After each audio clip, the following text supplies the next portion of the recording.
Common man ఛానల్కి స్వాగతం. ఇది సామాన్య మనిషి గొంతుక. స్విగ్గీ, జొమాటో, ఊబర్ కోట్లాది మంది యువతకి ఇవి ప్రాణాధారం. కానీ వీరికి నిజంగా జాబ్ సెక్యూరిటీ ఉందా? యాప్లో ఒక కంప్లైంట్ వస్తే జాబ్ అవుట్.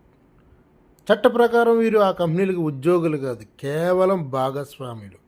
అందుకే వీరికి పిఎఫ్ రాదు, ఈఎస్ఐ రాదు, పెన్షన్ అసలే రాదు. మరి చట్టాలు ఏం చెబుతున్నాయి?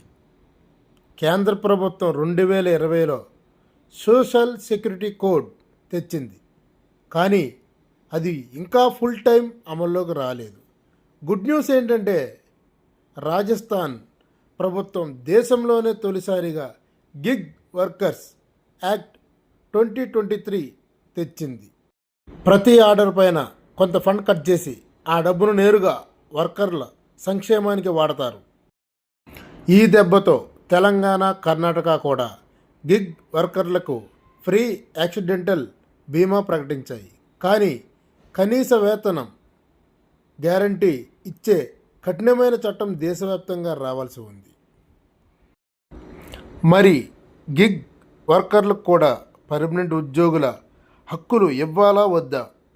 మీరేమనుకుంటున్నారో కామెంట్ చేయండి. ఇలాంటి అప్డేట్స్ కోసం వెంటనే సబ్స్క్రైబ్ చేసుకోండి.